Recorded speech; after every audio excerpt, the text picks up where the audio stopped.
How's it going? Today we're going to talk about some sim racing. Let's get started.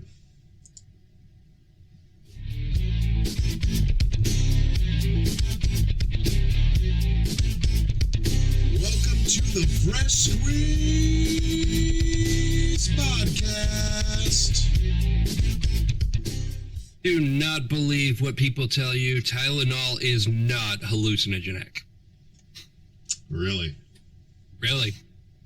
Welcome to the Fresh Squeeze Podcast. I am 7 hamsters in a tumble dryer, and we are here to talk a little bit about sim racing. So, Jason? Well, I wanted to get started by just kind of having, doing some introductions here and then getting an idea of what that person's experience is in sim racing. So we'll go ahead and start with Colton. All right. Well, hey guys. Well, they brought me back against better judgment, but glad to be back. So what I've done is for a weekend I went to what's called Dream Racing out in Las Vegas. It was the first time I ever went to Vegas. It was super cool, and basically it was in the actual track that they had out there. And what you would do is you would sit in a sim for about 2 hours while you had one of the assistants or the instructors right next to you. It would give you a rundown of the actual track in real time. So you get to experience it on a sim first, just to make sure that you are capable of actually driving the car. This was actually before that one accident that actually left someone very seriously injured. So this was before all that happened. But luckily enough, I didn't crash in the sim, so they actually let me go out. Back then, it was a Ferrari 458 Italia, so I got to drive that on the track and just beat the doors off of a GTR. So, woo! Cool. Super happy for that. Cool. Schloobysnack. What do you got? So one thing, I think it's funny you brought up the Ferrari 458 because I have been specifically driving the Ferrari 488 in iRacing recently. But as far as my experience goes with kind of any sim racing, I've been getting pretty dedicated to actually building an extensive sim rig, doing it in VR, and just honestly putting a lot of laps down. As far as my real world racing goes, I've only gotten speeding tickets in real life. Other than that, I've never ridden on an actual track. So,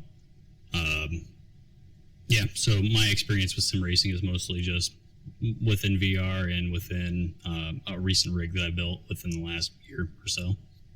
Okay. So for kind of myself, and then we'll get to Mike last, I've actually, and this is where we might get into some discussion here, but I'm just going to say it.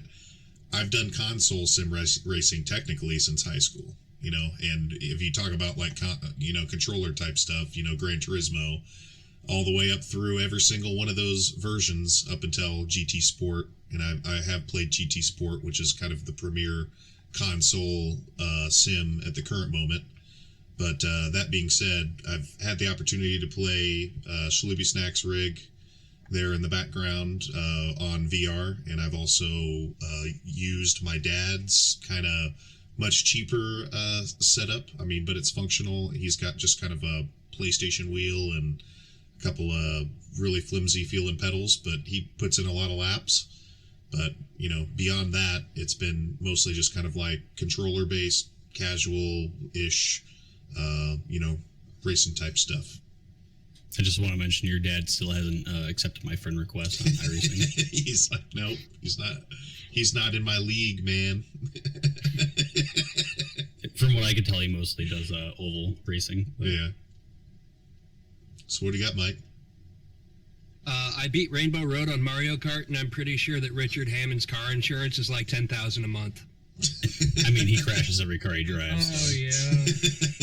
Jesus, I forgot about that.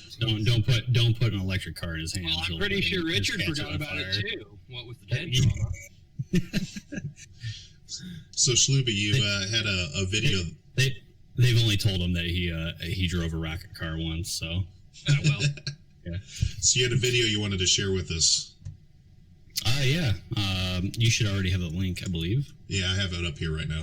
Yep. Yep, he's on the stream. Let me know if you can't hear this. So basically, I mean, in my opinion, this is probably the pinnacle of what like real racing looks like within any sim racing. So these guys are like top of their game. They're going to like probably put like the best lap times you see in this entire video. So let's give her a look. Nice.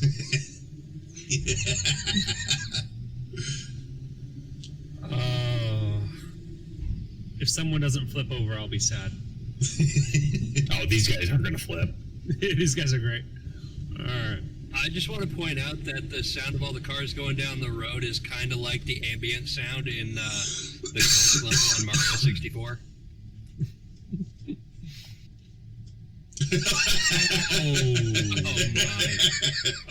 Oh. Dang, man. That's crazy. You had a bad day.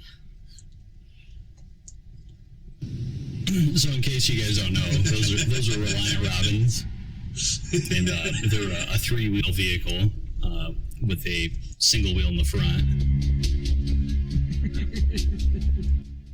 Chariots of Fire represent.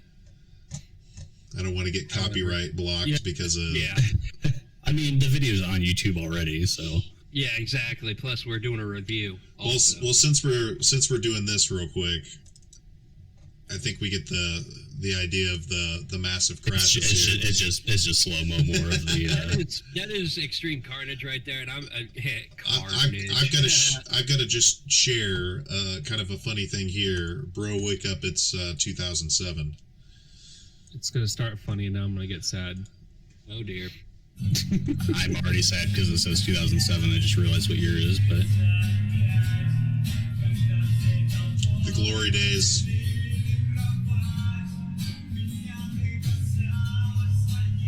What was that? What game was that first video? I don't remember. Was that Counter-Strike? There's a couple racing games in here too. I mean, obviously we have Half-Life and then GTA. And this is wheeling, automobile. That's not even the first gen Xbox 360. That was when they came out with the touch power button. That's Counter-Strike. Yeah, it is.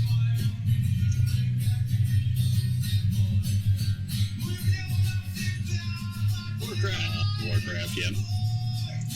So there was actually a whole racing bits in this Mafia game coming up. There was a whole racing skit. Bro. Like a whole side racing thing that you could get a race car and shit. Like in a 1950s race car or something? Or? Hell yeah. You could actually get eventually like a full-on race car. It was pretty cool.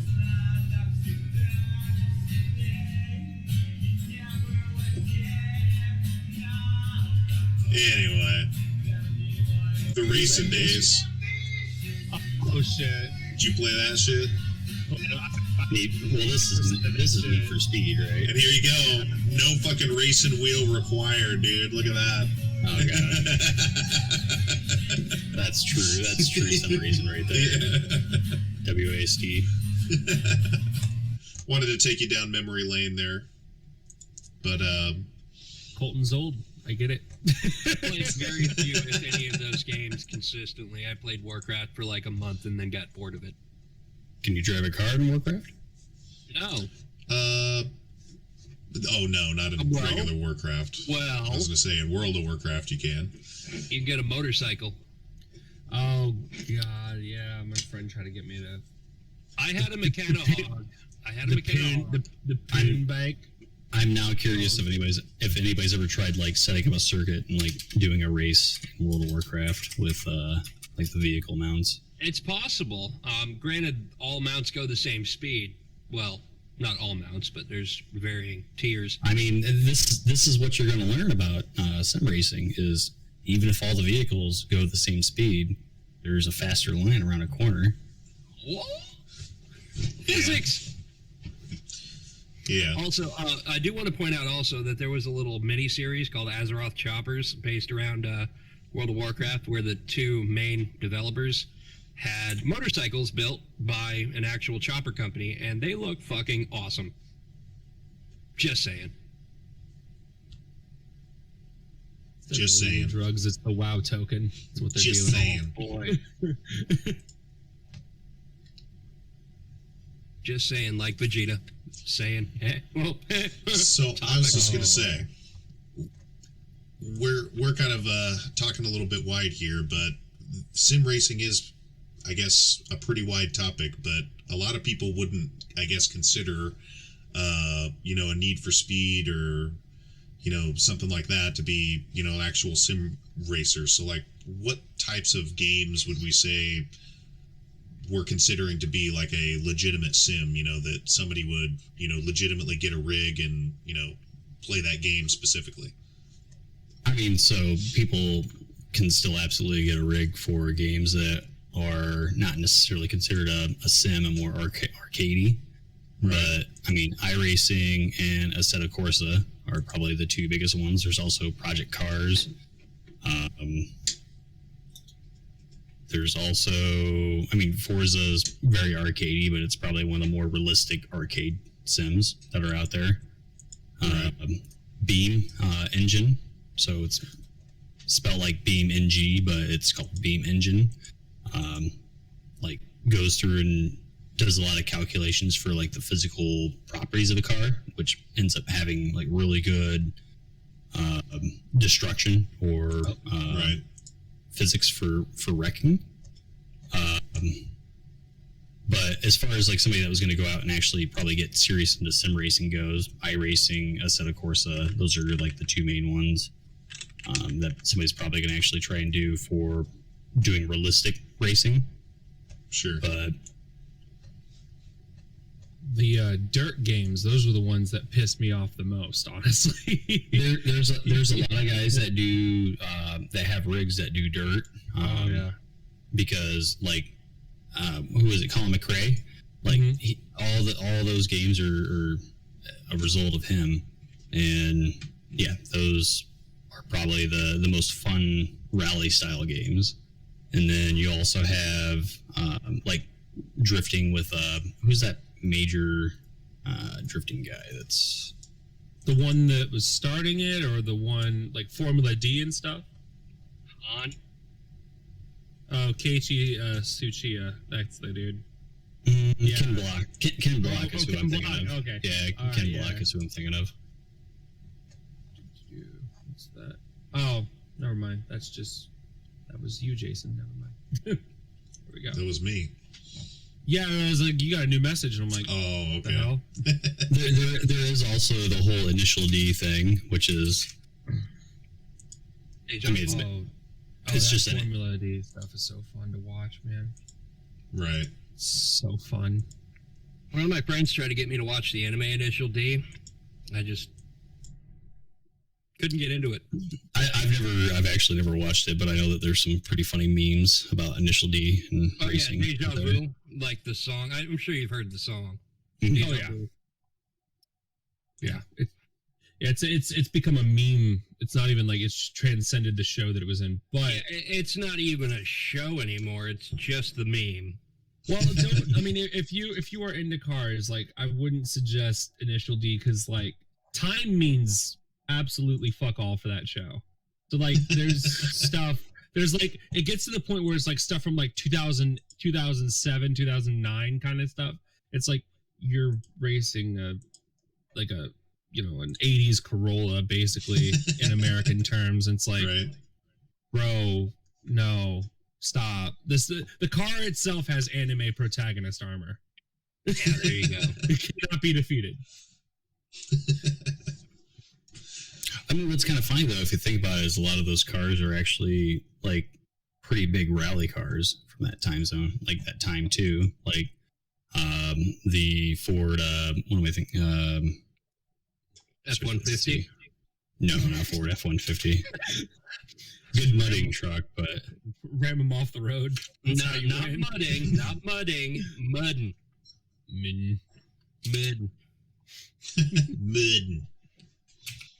Mud. Well, one thing to, I guess, take note of is that the sim racing community has really blossomed quite a bit, especially in the past 5 years. Because, like, 5 or so years ago, I don't think there would have ever been even a consideration of a completely non-professional driver who mainly makes it big on sim racing actually being considered for real driving circuit. And we now have a case of that where there's a guy that recently got straight up asked to be on a team just because he was that good at sim racing. Jimmy Broadbent.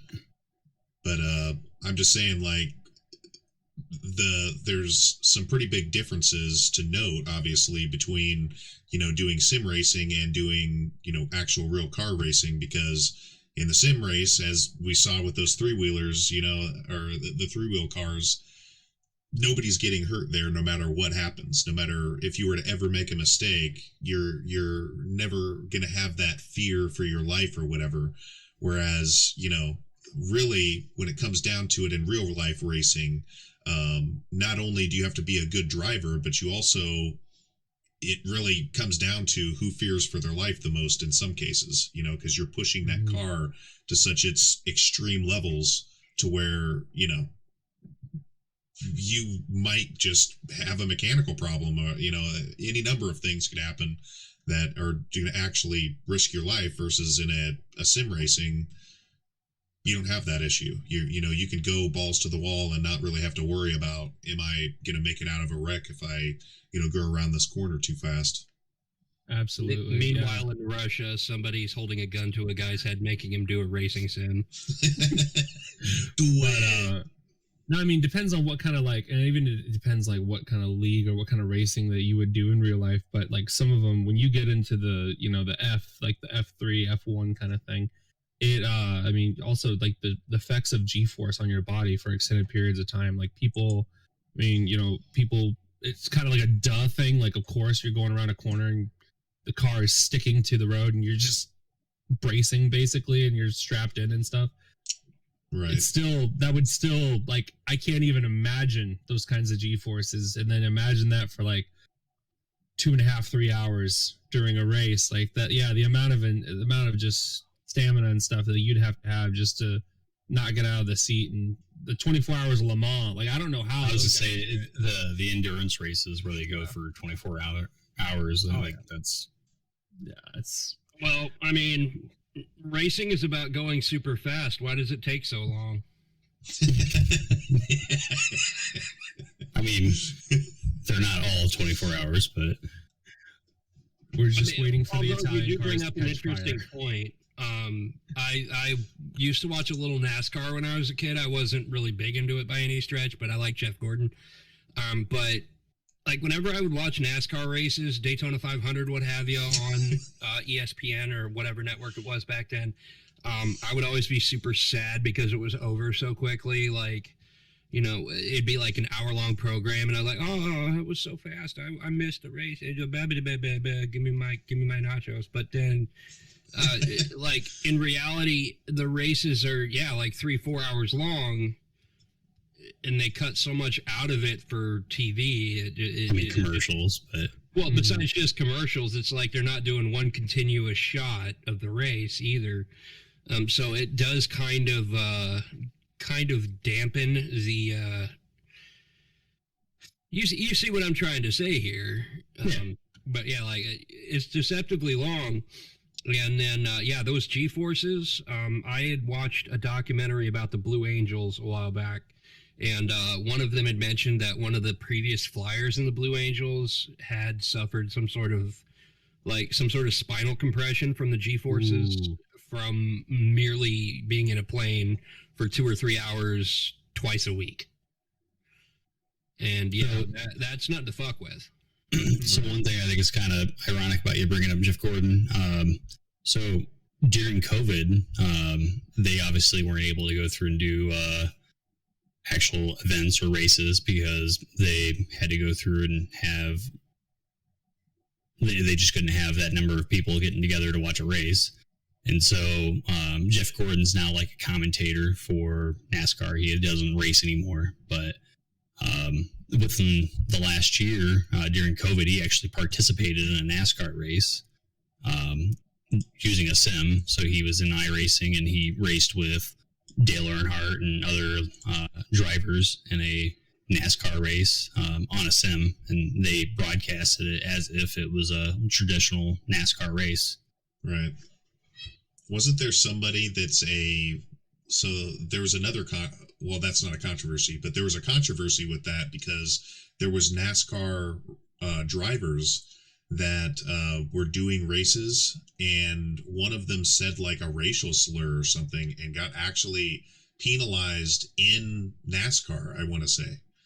Let me look this up. Let me look this up. So there's also like doing iRacing, sometimes you'll occasionally come across somebody who's a professional like F1 driver, and they'll get pissed off and like be upset like if you make a mistake in front of them, and they'll intentionally wreck you.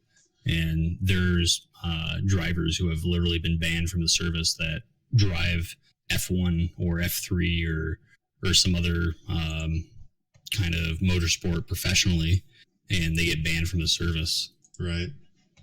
So this NASCAR driver, Kyle Larson, suspended for using racial slur during virtual race.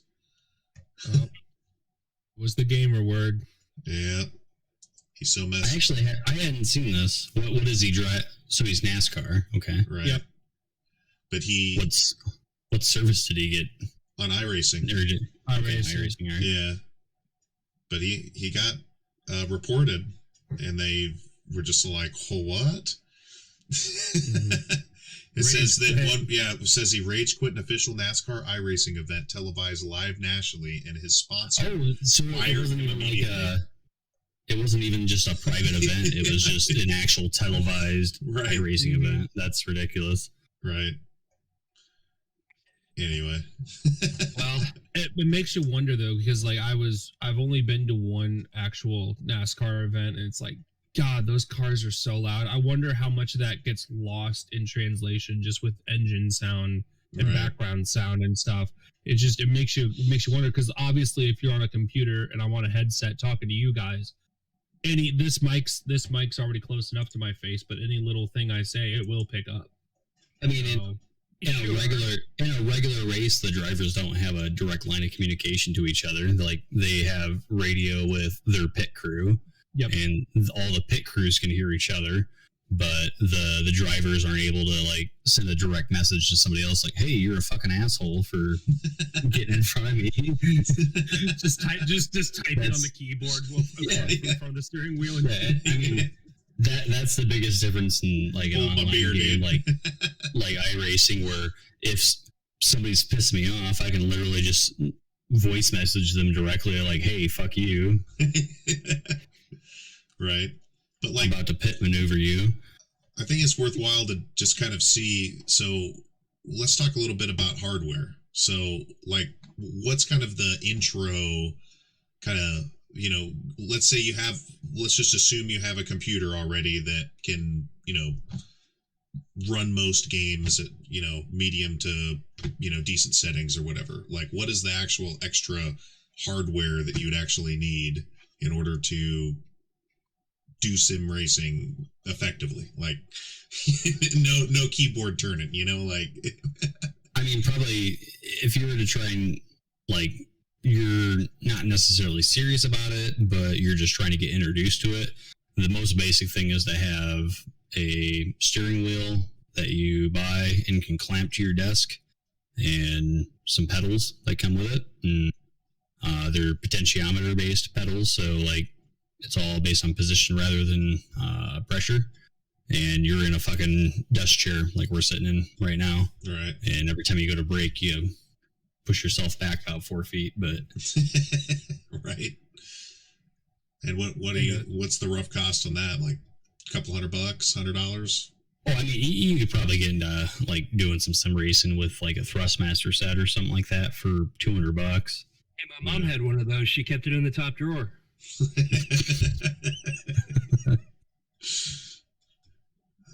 That's some haptic feedback on that was a different kind of Thrustmaster. You mean force feedback. Yeah. and then just a 3090, nothing too crazy, Yeah. Let's say I got so happy when I got my 3070, and I was like, Yeah, it could run VR. I haven't tried it really. I really want to get just a headset first and see that stuff. I mean, there's a whole range of like different rigs that people do. There's things where here I'm going to send you some pictures here. So I've got a video of like a couple crazy ones here. So let's look at just real quick. Like, this is quote unquote, right? Like, this is early days, and I'm not going to watch the whole thing. I'm not going to watch the whole thing, but this is early days sim racing. We're talking PlayStation 1 days. This is Gran Turismo, right? Right. Yeah. There we go. I used to want one of those so bad. So, this is the old school. Yeah, on original PlayStation. That car. And now, One of those. kind of moving here, we've got this craziness. Oh shit! I mean, that is quite literally the top of the spectrum right there. To have a motion sim like that, like, and that as far as motion sims go, that's more intense than even like a budget motion sim. Right. And then, like, this year, you know, when Schloobysnack's talking VR, I mean, you can be right up in the cockpit. That looks awesome. You know. That does look pretty sweet. I mean, anytime, like, if you go to the iRacing subreddit, you'll see people talking about being able to actually look over their shoulder and see that, like, a driver is next to them. Whereas, Right. like, people who do... About that, is that in any way accurate to what an actual race car wheel would look like? Yes. For F1, yeah. Yeah. Okay. See, But, like I I said, mean- I did NASCAR a little bit when I was younger, but never got into any of the bigger things like Formula One, drags, anything like that. But, I mean, So I'm flying completely blind on that. this is another setup over here. It's probably like a medium range motion rig. His screens are just flopping all over the place. He's got a motion rig, but he's got monitors on it, and they're just fucking flying all over the place. He got into a wreck, though. Look. Here he goes. He's going to wreck. So this one here is a pretty long stage, and it's at the end of it. So I hate pressing at the end of long stages, and this is not the first time. But this is in, you know, dirt rally. So, I mean, this extends beyond just doing oval tracks. But look, it's just flopping him around. Did he just flip over? Still going. You know, Craziness. I just had the most terrible / wonderful idea. And what's that? We can all take turns doing this on Schloobsy's rig, where we do VR, all that, and the rest of us are surrounding him, watching the screen, so we can see what he's experiencing, and we're all wearing boxing gloves. And whenever he crashes, we just start wailing on him, give him the real experience. There's the pain from racing. I don't think that's really that realistic. Like, I mean, there's it's obviously not unrealistic. It could work. It could happen. And you know what? It sounds like the next billion view video on YouTube. Just saying. I'm not sure I can even pay for that much immersion personally, but Well, if you want immersion, go to Nexus Mods. That's all I'm saying. God. I can't even, man. That took a left turn so fast. Holy shit. We need Just to make. saying, we're not giving you immersion. We're giving you realism. I mean, immersion is realism. Immersion is putting you into a game. Realism is putting the game in you. Forcefully. I don't know if I like the sound of that. You can't put a price on that. I suppose not. About No. $80. Well, for him you can, but Hey, for $80, you can do anything in Mexico. Okay. $80 no holler. $80 yes holler. Yes, holler. Well, speaking of, like, I guess how Speaking of is Mexico- the latency? Is that ever an issue with the iRacing and kind of running into each other?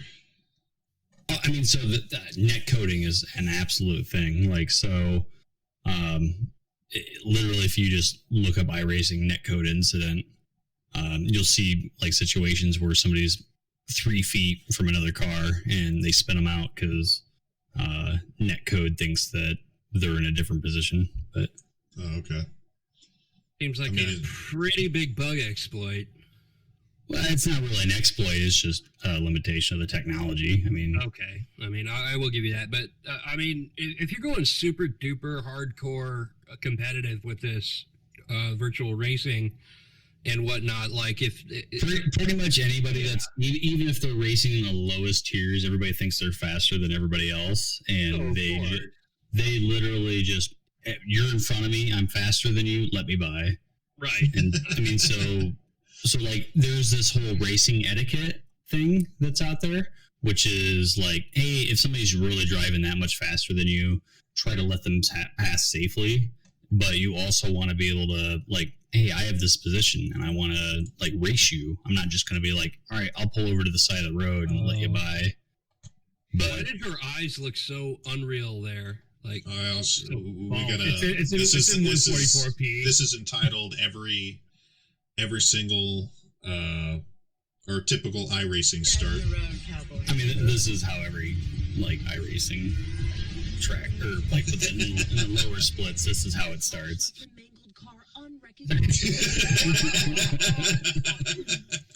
ooh. Was that actually the wreck? Oh shit! That was the wreck. But like, Ouchie, ouchie. Oh, hey, this is like we got some ping. I mean, so this is 100% true. So I've already seen this video, but the fact that you found this one, like looking into iRacing, like this is 100% true.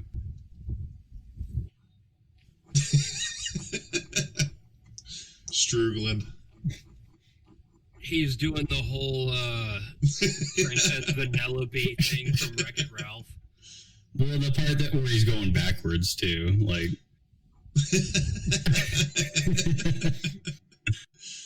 Oh man. You see, Jason, TikTok is not just full of a bunch of cringy 14-year-olds. It's actually kind of funny at some points. Yeah, it's also propaganda. Don't even start with that shit. Chinese propaganda, but To me, I thought the same thing about TikTok at first, but then I realized it's just long-form Vine. oh wait, I mean they stole the idea of Vine, that's for sure. But. Yeah. So, I mean, when we talk about realism, what is, in fact, the most real that you can get? Are we talking, this kind of flat panel or like cockpit style where they make a screen for each individual quote unquote window of the car and it motion rig, or is it VR? Like, is VR pretty much the best immersion you can get? I think right now VR is not the best immersion that you can get. I think that I've sent the video to you before of the 100K sim rig, and Right. like from a streamer point of view, like literally you can see a camera on him externally and it looks like they're in a fucking car. And like if you're using a VR headset, like it's very immersive and it can look very real, but VR headsets are definitely limited by resolution at this point. So if you see anything that like any kind of like anti-aliasing or anything like that isn't quite working quite perfectly, like there's still something there that breaks that immersion, where I think a triple screen setup like this guy has with 3 50-inch BFG monitors, or BFD monitors, I think is what they're called, but Big fucking gun monitors. Here, we'll check this out here. No, that's too much. I think this is the most realistic you could probably get. Did he cut a new Miata in half? You haven't driven. You know No. how to drive a car. Is it that's the At least I cockpit think of you know how to a? drive a car. It's just literally an 80-20 sim rig. And the brakes in the middle. Whoa. And just the way the monitors are set up is just like he's got them positioned It just looks like a door, yeah. positioned perfectly to. So you're going to turn around to the left when you get going. So you'll need 2 to out of 10. The tree quality is terrible. You're just using Oh, my immersion. Can you show me where the gear I'm in is in? on the dash. I mean, this girl right now, like she looks like she's in a car. Okay, got it. Yeah. Let's see him A little bit. drive a little bit here. Am I allowed to go over the speed? But in Whoa. reality, she's in the Matrix. There's no cops. You can do whatever you want. So tell us about what's going on.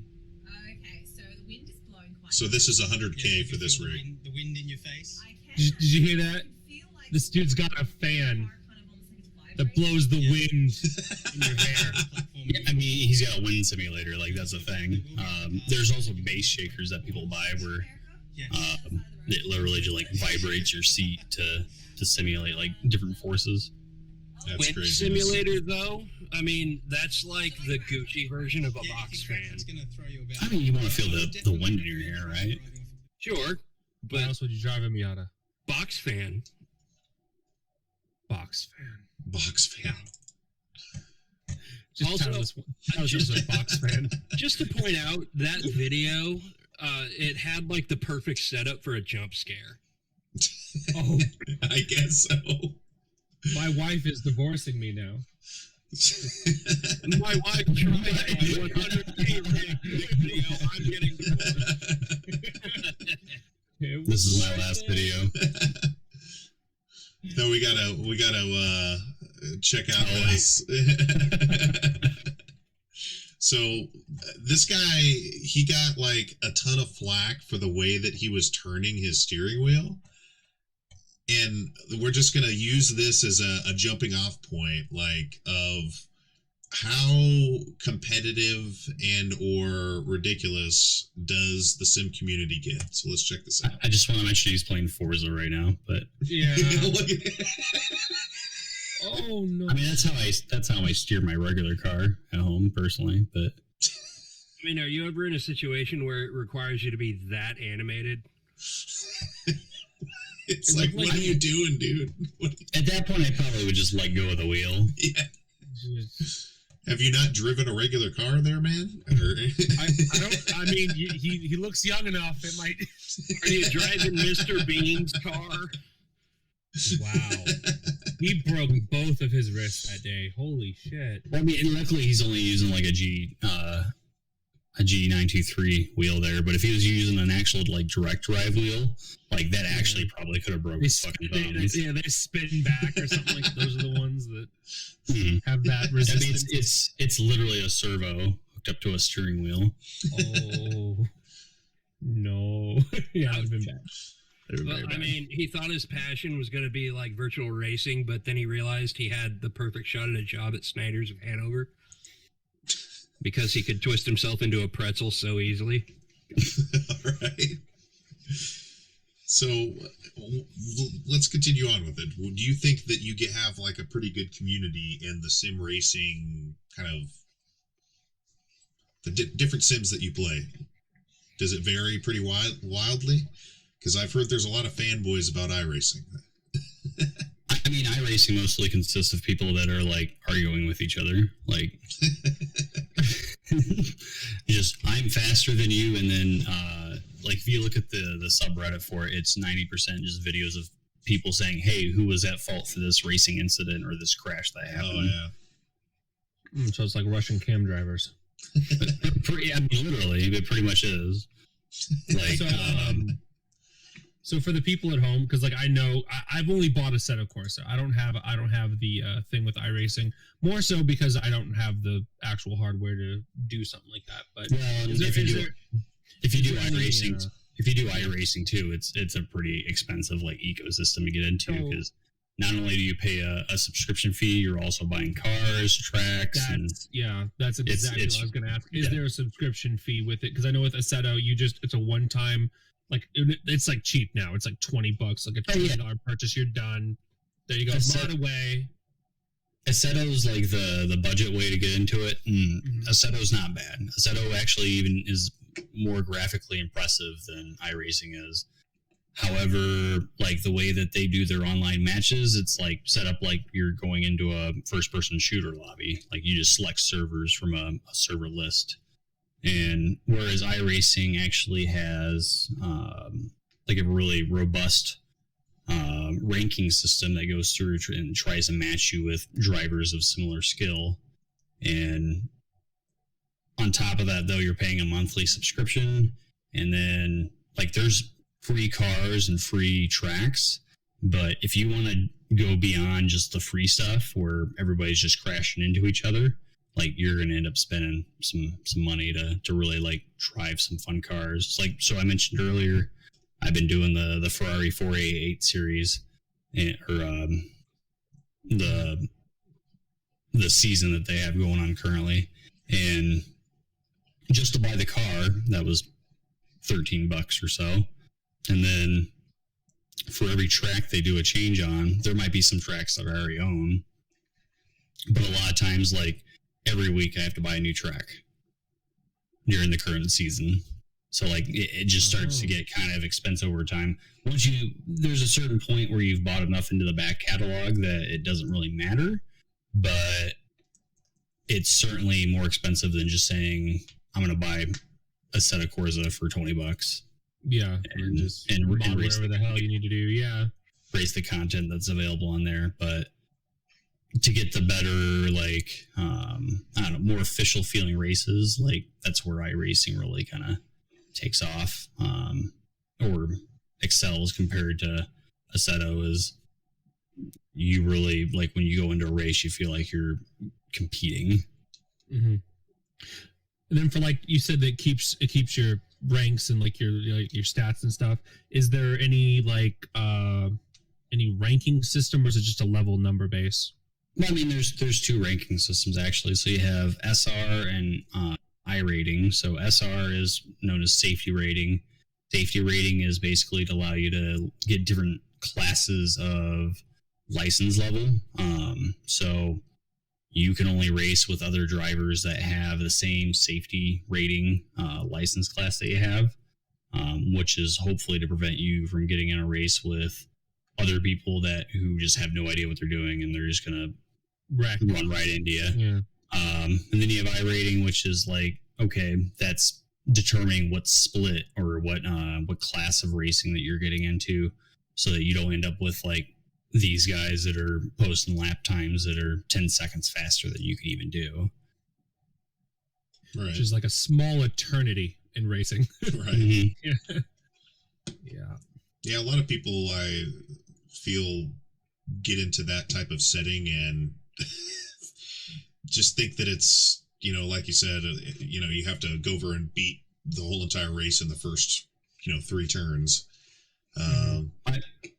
There's a lot of people that think that they can win the race in the first corner, and they just end up. And literally, like one way to be really successful in iRacing is for the first lap, just take a moment and go for a driver on the track. And by the time you get done with that first lap, anybody that's really trying to like drive past their abilities, they're just going to crash off the track, and you just get free positions essentially. Right. Just Murphy's Law the shit out of it. Yep. Say, are we on videos already? Are we shifting through the whole thing, or? We got. 'Cause I didn't want to hold you guys. I didn't want to like hold you guys up or just rift or anything. I mean, before we do anything like that, I just want to point out you brought up Murphy's Law. I prefer Cole's Law. What is Cole's Law? It's thinly sliced cabbage. Coleslaw. Oh, gotcha. All right. It took me a moment. Gotcha. Gave me an opening. I'm gonna take it. Just saying. So we got to check out a quick car mod here. I've seen that. It's a bit of a unique one here. So. Yep, I've seen it. It's pretty great though. My window actuators are going out, so it sounds like I'm having a hell of a firefight in here. I don't have audio, so I'm not sure what's happening right now. Oh my god. His window actuators are going out. It sounds like gunfire. Oh, okay. So now he's... Here, Nice playing Fortunate Son while he's doing it. play it again. I have it unmuted now. And low key, Fortunate My Son's a window great song. actuators are going out, so Oh, it sounds like I'm having a hell of a firefight in It here. does slap. It's okay. Changing mags, okay. Probably going to get blocked because there was more than 30 seconds of Fortunate Fortunate Son. Son. Yeah. It was not 30 continuous seconds, however, so we could make the Right. argument. It Just the was same 20 seconds played twice. it was transformative content, and we're gonna go with that. Exactly. By the way, this is Lily, since she decided to muscle her way into the podcast. Oh, She's a very sweet little girl, but she does get in the way. So, Not that what- anyone minds. has anybody heard of the manual transmission mod for GTA? Yes. I It's kind have of heard like of it. a Never seen it racing. played or anything. It's like a racing mod for GTA. Has anybody tried it? It enables you to use an actual physical steering wheel and pedals.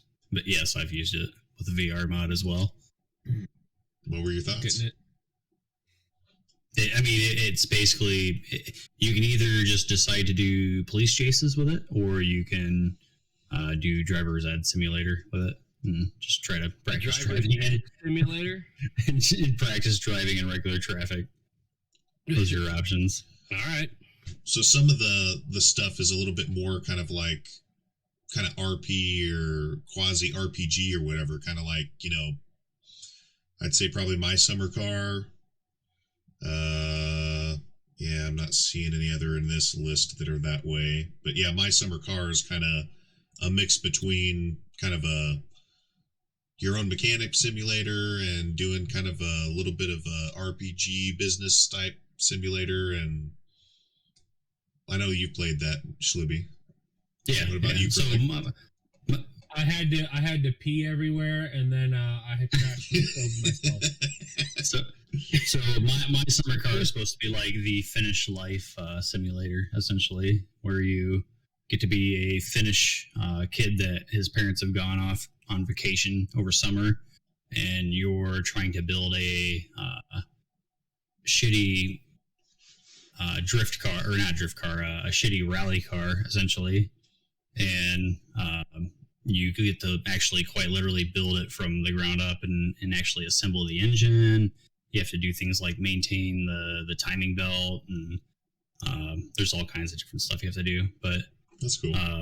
I've also heard it called the Autism Simulator too. So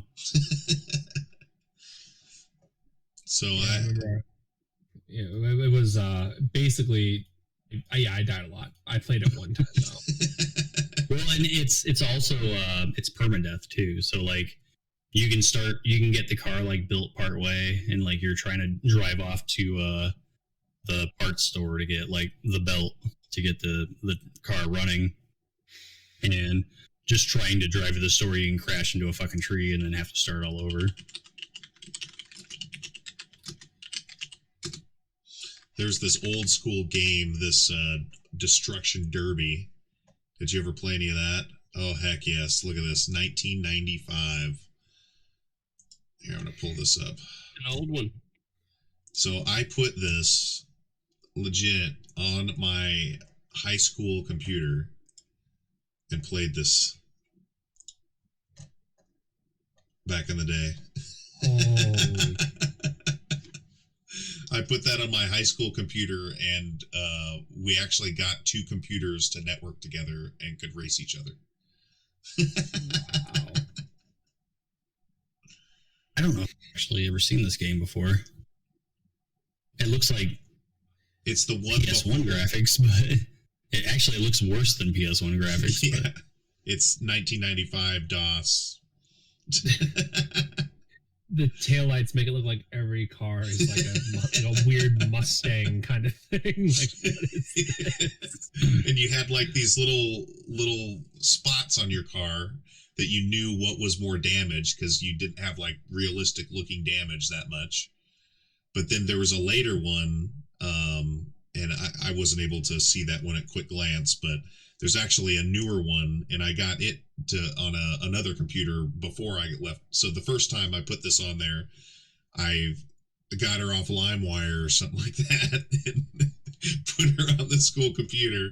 And then the other one, which is kind of like a newer Destruction Derby game, I put it on there too, and it ended up working. Back when you could just have like kind of a crummy PC and still play a game. So did any of you guys ever play NASCAR 98 and it had the Molly Hatchet song at the beginning? Flirt with Disaster. Yeah, that was the first racing game I ever played. Yep. I think my first racing game ever was Cruising USA. Yeah. Oh, okay. Yeah, I can see that. I could see that. It was a fun one. I guess One of technically. my friends, I was real little, so I thought, oh, video games, it's automatically going to be fun no matter what. And then one of my friends who lived, in hindsight, his house really wasn't all that far from mine, but I felt like every time I'd go to his place, it was like hours to get there. And my parents did nothing to make me think any differently, just so we didn't have to go out there all that often. But whenever we'd go out, I would beg him to let me play on Cruisin' USA, and he would always like hand me a controller that wasn't plugged in. No. Yeah, and he would He be little playing. brothered you. He little brothered me. Absolutely. You're Granted, doing great, buddy. I've got to give him some props though, because he's only like 5 years older than me, and at the time I was about 3 or 4. So he was awfully young to be able to pull off the big brothering so fluently. Right. But yeah, eventually I wisened up, and he's like, "Can I try it this time?" And well, first of all, he was a little taken aback that I caught on to his little scheme, but then also he let me play, and I found out that I really enjoyed Cruising USA. It was a lot of fun. Mm. And then eventually Cruising World came out. Cruising USA, that was a Ferrari too, wasn't it? I don't remember. The car for the Like I game said, was I was Ferrari, like I'm pretty 3 sure. or 4. And if you're in a Ferrari, it's not going to work out on the whole United States. Try driving a Ferrari that's like 4 inches off the ground Right. around like Iowa, and you're going to end up with a fucked up undercarriage. I'd cry. I'd cry every time. Speaking Right. of undercarriage, It was a Ferrari Testarossa. 1991 Ooh. Ferrari Testarossa. I mean, Testarossa means nothing to me other than just, Ferrari. I about to say, I remember those had that flat, what was the flat 12? It had the boxer engine, right? For the I'm actually not Testarossa? sure. Oh, those babies were awesome. Used a 1940 Ford V8 Deluxe, known as the Labama. Wasn't he the president? That would be the Obama. This is Oh. the Labama. Yeah, dude, that's insane. It was a flat 12. Think of all the Subarus that had to die to make that. Holy shit. God dang. Oh yeah, it was. It was the Tipo F113 flat 12. Yep. And that's where my obsession with redheads began. And look at me now. I'm engaged to one. Good lord. All redheads are flat when they're 12. Oh, god damn it. So one thing to kind of Please. I mean, 340 horsepower in the 90s and early 80s was probably a big deal. Yeah. But one thing I wanted to talk about too is essentially, so hardware plays even a big part in how competitive you can be in sim racing. Like you made the mention, Schloobysnack, on, if you have a cheapo rig and you got them pedals and a rolly chair, you're just going to be pushing yourself backwards, constantly causing ergonomic issues, maybe in a long race for your neck. You have a crink in your neck, like various just issues that maybe starting off you wouldn't think of if putting in a bunch of hours into a sim race, but in the long run, hindsight is 2020, and you have chiropractor bills. I mean, so there. I think it's also fair to say that there's a lot of people out there that have really cheap rigs, Right. or not even rigs, just cheap hardware, and they can still be a lot faster than somebody that has an expense. Like you could probably buy them. Like buying gear doesn't make it better. There's obviously like if you're already good, having good gear is going to help. But like there's people out there that have the cheapest steering wheel and pedals, and they can still outdrive you just because they know what the fastest line is, or just they. I mean, when it comes to racing, it's about one, the line, but also the precision of inputs and the timing of it. So like you have a very specific point you want to brake, you have a very specific point where you want to accelerate, and you have very specific points where you want to turn. So turning in and turning out of a corner. That there's a YouTube channel out there called Driver 61 where they talk about like the physics of a corner, and it's not as basic as like, because there's obviously the shortest line around a corner, but then there's also the fastest line, which is how you can allow yourself to maintain speed as you go through the corner. And hardware helps you dial that in easier. So like somebody who's really good on a really cheap set is obviously going to be better on a more expensive set, but that doesn't necessarily, just by buying an expensive, like if you were to go out and buy that 100K sim rig, you're not just going to instantly be good at sim racing. Right.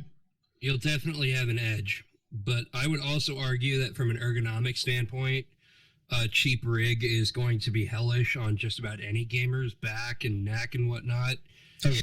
I mean, I'm a casual gamer at best, a filthy, unbathed casual on any game, and most mornings I'll wake up feeling like my spine's a bag of Legos. I mean, my last rig that I had, which is the one that Jason tried. Jason hasn't tried my newest rig, I don't think. Like, literally, if I had it set up in a certain way, you could press the brake hard enough that the entire rig would do like a wheelie.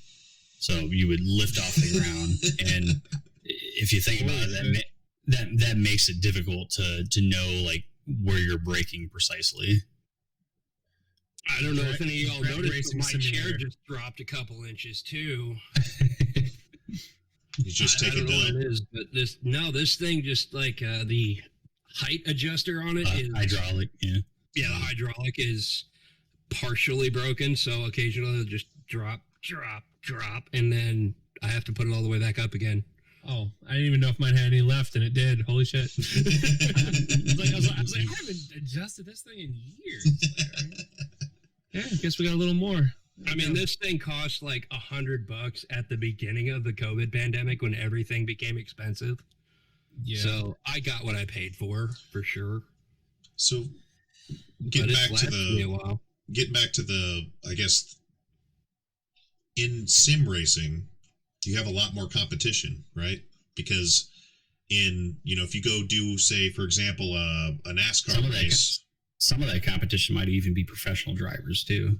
Well, true. And I'm just saying, like, if you compete in, the actual sport of NASCAR, how many drivers are there in NASCAR? What is it, like 50 drivers or something? I honestly don't know. Let me look it up. How many drivers are in NASCAR? I mean, I think that number probably like varies from time to time. I mean, there's people that are always getting into NASCAR and leaving NASCAR. Right. And does every team have like a second string driver too, just in case or something like that? Mm. So in the actual, it's not always the same drivers. That'd be I'm not quite seeing it here, but it's saying in the main event there's 22 drivers. If you look at F1, I mean, F1 is quite literally like to be an F1 driver, you actually already have to probably be really well off because getting into it is not cheap. Right. And that's like, the point, is that you're competing against a lot of people in sim racing that, it's a much cheaper avenue to go over and get into that. Regardless, you can go as crazy as you want, up to 100,000, granted, but you can compete with thousands upon thousands of people who may potentially even be, in a lot of these cases, they are in fact faster than the real world, lap records on a lot of these real world tracks. They're actually the lap records on sim racing. It's not on the real world. I mean, we have real world, there's a different, difference between the two. I get that. But ultimately, people who are, racing the sim, they're going to be a lot faster than, what the real world times are going to be, even, and then beyond. So, I mean, I'm just saying the competition is just much wider and even much more competitive on universal racing than it would be even in the real world racing. And then what happens when people start betting on those races? We haven't even started that, have we? I'm sure there's somebody out there that's bet on a sim race Well, situation, but if you can think of a thing, people are gambling on it somewhere. Can we make an NFT on that? No, I just generated it like a few minutes ago, actually. Yeah. last week. Want to do an NFT on gambling, so then every time somebody gambles, we increase the price. Like royalties. It's like, whoa, I own that NFT. That is my copyright. Do you guys mind if I take a moment to step away? I got to use the restroom. Go Sure. for it. Yeah, Sure. Right back. But like, as far as the NFT idea is concerned, we could absolutely create an NFT where it's just the word gambling and then put a trademark on it. So then people Oh have my to start using a different term for gambling, like, I don't know, Betty Spaghetti. we could just take the other angle and just do the Betty Spaghetti NFT. I mean, have you heard about Betty? We all have. We're all sad about that. I mean, y'all have to remember that commercial. You got to remember that. It's like commercial. I'm not Have you playing heard these about that? games. I went into the news with that one. I was taking a whole nother avenue with that. Just saying, I gotta eat. So you keep me on my toes, man. We gotta be careful. Well, there's that. But well, So this is Schloobysnack is over. Yep. We've got a few minute video here of some drifting. deja vu. That looks so cool. Man, That just looks like fishtailing. with extra steps, right? Yes. He's doing it with style, though.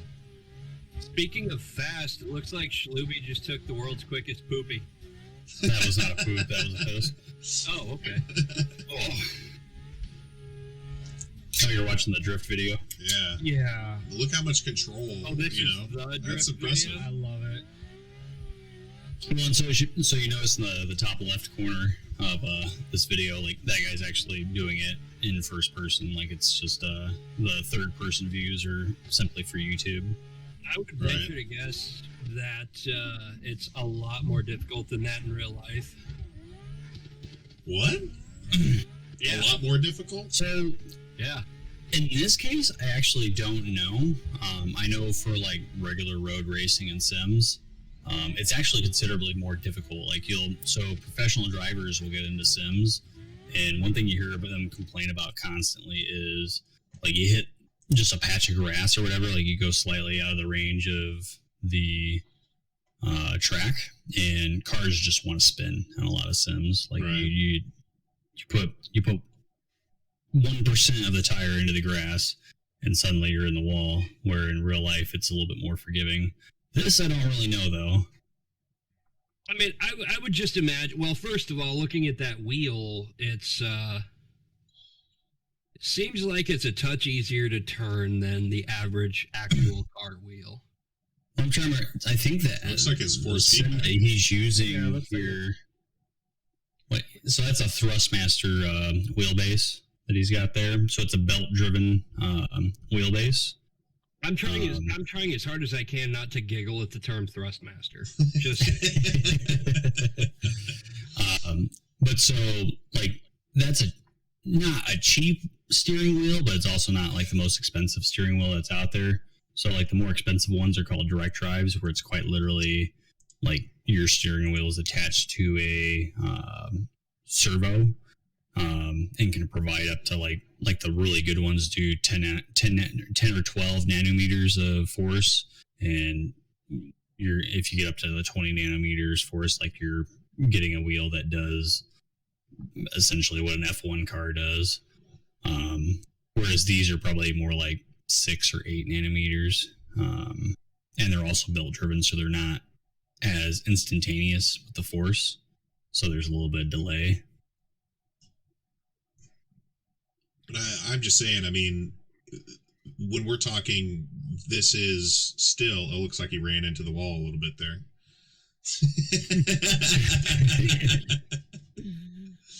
But can we survive 100% force feedback?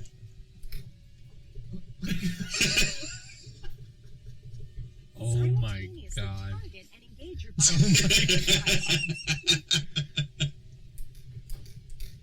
Shake weight. I can just hear the plastics crying.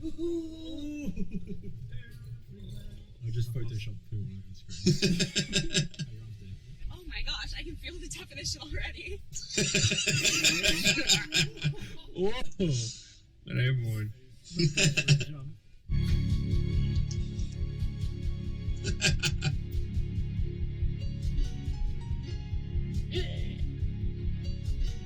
Love the face. I need to grab that controller right now.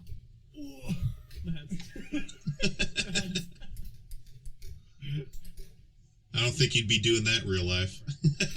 Hopefully not. Well, so one thing that's kind of interesting is in real F1, like those guys basically, if they know that they're going to hit a wall, they just let go of the steering wheel because otherwise it's going to fucking break their thumbs. Right. Right. Let's see what this is here. It says, Oh, this is iRacing. Here we go. Oh yeah, so this is a really impressive lap time that this guy hits.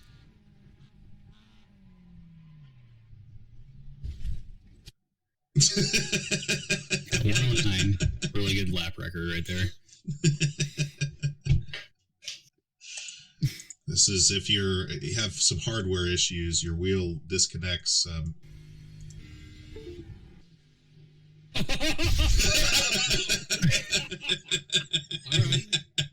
So one thing I'll mention on the VR thing is there is certainly a hardware issue with that, where sometimes, like when you first start racing, if depth of field is working or like the way tracking is set up is currently working properly, and then suddenly it loses it or it like regains it while you're racing. I've had it literally snap my head to the left, not like in real life, but like my view. So I'll be driving down a road and suddenly it's like, nope, you're looking in a completely different direction now. And that is almost like, especially if you're heading for a corner, it's super scary. So I gotta ask, if you happen to hear either of these laughs, like after somebody passes you, I'd just be kind of curious what your reaction would be. Because, I mean... הצחוק הערב זה קורה, יוכתר כאן, אלה הפיינליסטים, הזוכה הגדול בגמר, ואנחנו מבקשים לכם בינתיים לא לצחוק כדי לא לפרק לנו פה את Oh, they look annoyed to be here.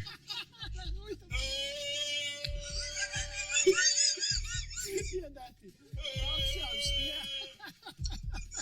זה אמיתי, רבותיי, זה הצחוק של האיש. It's like, is he honking at me, or...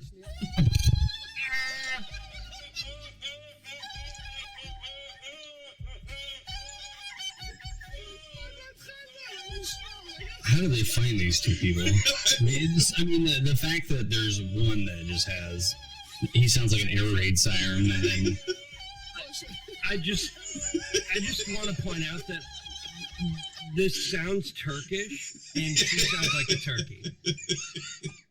that's actually accurate. JS. I'm going to turn it down a little bit. This lady in the middle refuses to laugh. Just, nope, not doing it. Not doing it. Yep. Or maybe they saved the best for last. I have no idea. That lady just looks like she wants out of that place. She's like, what the fuck is happening right so now? awkward. So if I'm in a It's game so that awkward. does that, I'm DCing so fucking fast. I'm out. If I heard that, I'd think the air raid siren was going off. I'd probably take my headphones off and make sure a tornado's not fucking coming through. Right. But then also that girl that was doing the turkey laugh, that's a new thing, by the way, turkey laugh. But she kind of sounded like tires squealing. I guess, She'd be like, I guess a "Who's little gonna bit. pass me?" This is she what happens when sounded you like hit the wall. heartbreaking. Oh, So this isn't I going to think go it's well. kind of funny. I think it's kind of funny because this is that same rig that you showed earlier. And I just happened to send you this video, but it's not the same video. or I feel like that chair is about to get murdered. Or maybe not. Whoa. That's wild. What? I've never used a motion sim before, so I actually would be really curious as to what this even feels like. Probably uncomfortable. That's craziness.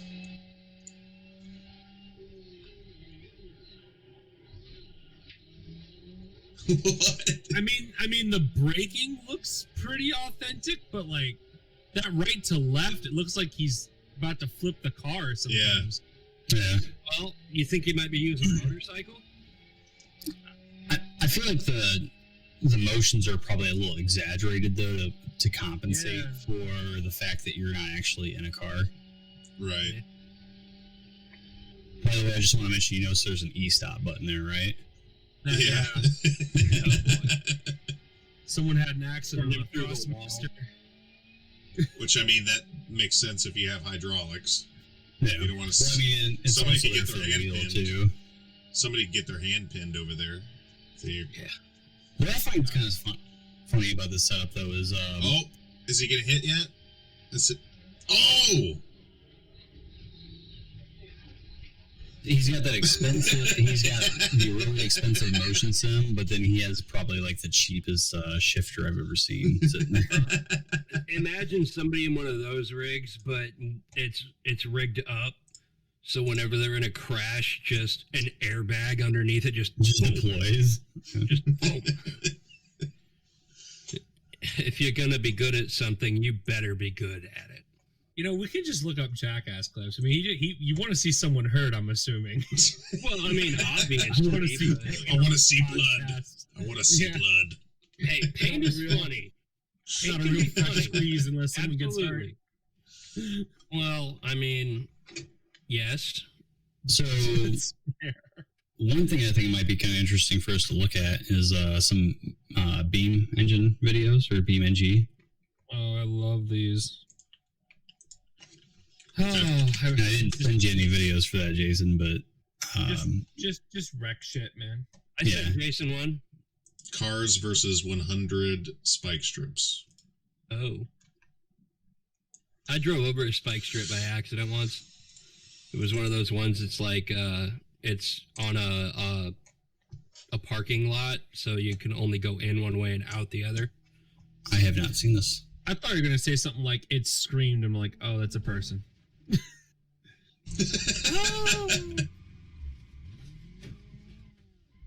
Nice. There's just no tires left. Oh no. One. Dang. Did not like that. Oh, oh no.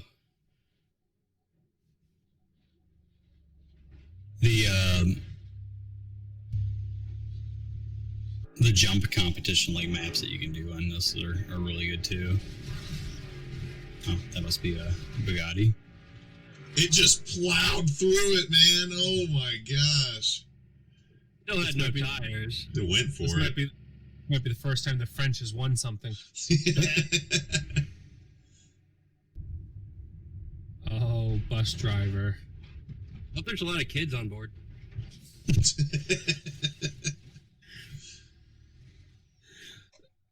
And the little stop sign just.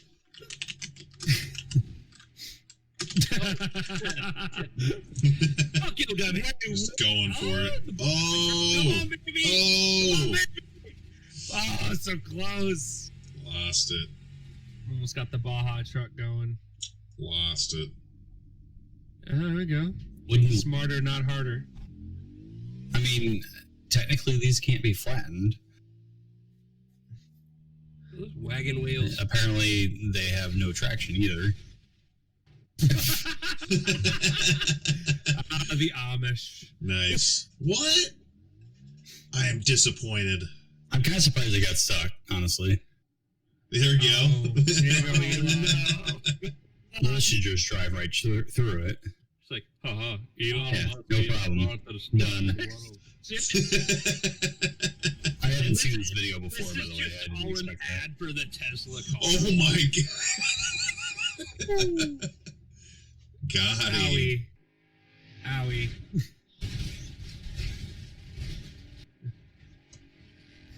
Let's check out a few jumps here. Oh, the jump ones are great. Okay. It's, yeah. Nice. What color are you? I'm red. I'm behind Josh here. Oh, big collision. Oh. This is cool. Wow. So all you can do is steer. Correct. Steer and pray for the best. Oh. Oh. Got him. That's incredible. Smoosh. That's awesome, dude. It actually seems like it'd be a really fun game. It's like 80% probability, 20% skill. Let's do it. All right. That's my kind of game right there. 1 hog, 2 hogs, 3 hogs. There they go. I'm gonna wait a little bit. I'm gonna let everybody kind of go first. I want to see this. This looks cool. Do you see me? I'm the Oh my god. I think you're to my right. Yeah. Oh, they're taking each other out. Oh. Look at 'em Holy go. shit. Oh, it's gonna be a good release. And Nice. You're pretty much just holding on at this point. Ooh, he's gonna make it. Yeah, he's gonna Nice. make it. Nice. He Uh-oh. landed at the end of the Oh, ran into. He's not gonna Oh. Oh. Took him out. Yeah. Took him out. There's just, it leads to nothing. So you can keep going. Holy shit. How long does the course go on for? Wow. Or does it just end at the grass? Okay, so now we gotta do the actual. He goes all the way down to the ocean. Let's see it Oh, on okay. some Put the horn on real quick. some I got semi semis. trucks now. Here, let me just put on a horn. I can fix this really quick. Horn. Let's go. Right horn. Sync. Okay. Let me reset. Oh no, we're going. Okay. Nope. Everybody reset. Okay. Let me Wait, check it. hold. Okay, I think I have a horn now. So here we go. 3, 2, 1. Everybody's honking now. Just go. Yeah, just go. I'm going. Uh-oh. Don't crash. Oh, this is cool looking. Does the road get slimmer? It does get a little bit slimmer up here. Not Well, they're in a too bad. different Dude, the spot. speed we're about to get is insane. Oh no, Great bro. looking. I'm just waiting for somebody to crash. Oh, I got here. Yeah, you're gonna get a little bit here. There's a turn. Oh. Do the loop de loop. Oh. Do the loop de loop. Hello. Oh, Wait. Oh no. Oh. That would have been so cool. I wanted to see it happen. Yeah, I didn't hit the brake. But So maybe this is kind of a random thing to bring up, but have you guys ever seen Trackmania before? And like the speed records that people set on that? Yeah, I've There's actually like played a lot it of a decent there's a amount. lot of controversy with using like tool assisted lap records on there. Right. I haven't ever done any competitions or anything on that, but I know that you can make your own tracks, and a lot of people do like just forward only tracks where you don't actually, you make the track such that you only hit the gas and then it completes the track by only just hitting the gas. Just some crazy stuff like that, but yeah, I just wanted to kind of get some final thoughts, and I think I'll start. Absolutely. I think that the thing that's interesting about sim racing is that it's, first off, it's a broad subject, and you can go as, kind of simply, we were just, experiencing that with, BeamNG or engine or whatever. There's a bunch of different, kind of modded type things that you can do, but you could also go as extreme as, doing full on iRacing, doing full on, very competitive sims where people get, up to $100,000 rigs to, race competitively in, and, also for enjoyment factor. So I think that it's a pretty amazing time, right now, even with a low amount of money to get into racing sims. So that's a positive thing. And I'm looking forward to seeing what comes out in the future. Absolutely. Being that I have very little experience with driving sims, just doing this with y'all has kind of opened my eyes to I wouldn't want to say the wacky world of driving sims, but it's shown me that it is really more than just vroom vroom, crash. I mean, there's crashes, but sure. There's also Thrustmasters. Ooh. Yeah, there's lots of Thrustmasters.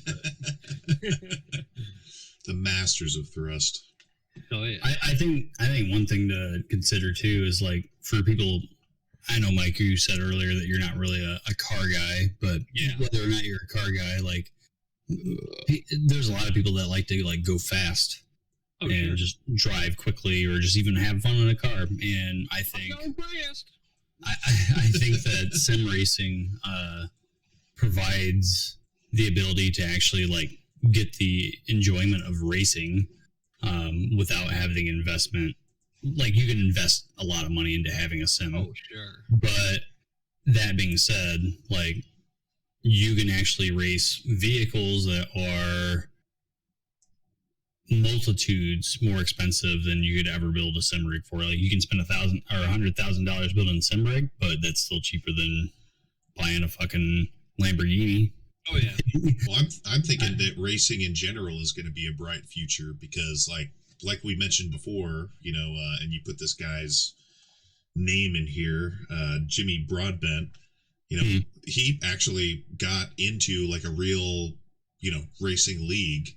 And if you think about it, in the future, it might be the case for like real league racers might be shaking in their boots because they have more competition to deal with. Well, and something to even think about Jimmy Broadbent is he literally started out as somebody that started streaming on Twitch with 0 followers in his mom's shed in the backyard. Like he literally just had a sim rig and started streaming on YouTube or Twitch and was living in his mom's backyard in a shed. And he's literally like the biggest iRacing or just sim racer streamer that's on the platform. Right. Yeah, I mean, just goes to show you. I mean, if you look up the name Jimmy Broadbent, I just glanced at him on Google, and yeah, I mean, checks out. But at the same time, it just goes to show you that streaming really does offer, if you're dedicated and all that, you can really have a future doing it. Whereas, 10 years ago, the idea of becoming famous for playing video games was outlandish. Right. And this is even like beyond that. I mean, we're not talking about somebody that's playing Counter-Strike, Right. We're talking about somebody that can translate an actual skill from a sim game into the real world. Blends the line between esports and actually like doing real sports. Right. Yeah, I mean, that just goes to show you, fuck you, Mrs. Linder. I can actually use skills in the real world, unlike your stupid ass math. All right. Sorry, that came from a very dark place. No, it's not the darkest thing that's said today. Sound like something repressed happened there, but Well, first grade. maybe not so suppressed, but she threw a box of pencils at me because I got my math problems wrong. Yeah, and well, she did get fucking police called on her for it, but it happened. Well, I wanted to ask in usual fashion, Mike, do you have any final advice? Yeah. If you or a loved one was diagnosed with mesothelioma, you may be entitled to financial compensation. Mesothelioma is a rare cancer linked to asbestos exposure. Exposure to asbestos, anyway, wash your balls. Sounds good. I didn't know if he was going to do the whole set. I was like, oh my God. It's just like someone saying 69. Someone says 69 and everyone goes, nice. I was expecting that to move into like a JG Wentworth kind of thing, like my money, I want it now. It's no. What starts off as a sign-off line ends in a stroke. That's kind of where we're at with that. Yeah, no, and also like thank you guys so much for like having me on again. Like, hey, always, man. Yeah, awesome, dude. It's always if you got any topics and you're like, hey, this dude might know something about it. You know, yeah, like the I'm like the dude on Pawn Stars, but it's more useless. right. You know, more broad trivia about useless shit. So yeah, no, awesome. I mean, we were talking about broad trivia earlier when we were quoting trivia about Kim Kart. Never mind. All right. Well, I just wanted to thank Schloobysnack. Thanks for coming on, and also, you know, thanks again, Crylic, for coming on. It has been pretty awesome. Right. And, you know, we have been kind of all over the place, and it is a really large subject. And I just, even though we've been a bit all over the place, you know, as far as the subject of sim racing, I think that it's, you know, worthwhile to note, once again, whether you're like an actual race fan or anything like that, I can say, you know, like, I don't really watch sports, period, but like, I can tell, you know, the allure to, you know, doing different, you know, sim racing from the cheapest, you know, thing to kind of like, you know, what I've experienced with Schloobysnack, which might be maybe mid-low range or whatever. I don't know. It's very, very mid-range what I have set up currently. Right. So I'm just saying that the appeal really there is mostly just kind of like the experience, the immersion, and, you know, take what you've you know, seen today and you know, kind of get an idea. You know, sim racing's for everybody. It's not just for you know, people that have a couple $2,000 or $3,000 to get like a, you know, a mid-range rig, or, you know, $100,000 to get the most amazing thing, or, you know, a little bit less than that. You just do it with a controller, a couple $100, and you're good. Even if you were to go through and like, I don't know, if you wanted to get into just racing a Miata in real life, you're spending at least 10 grand. And I think that you could spend way less than that just getting into sim racing and have pretty much the same experience. Oh, yeah. Right. All right. Well, I'm going to just move to the audience here and just say, if this is content that you like, please like and or subscribe. And as always, thanks for watching. By the way, has AIDS. Allegedly. Feel free to cut that out.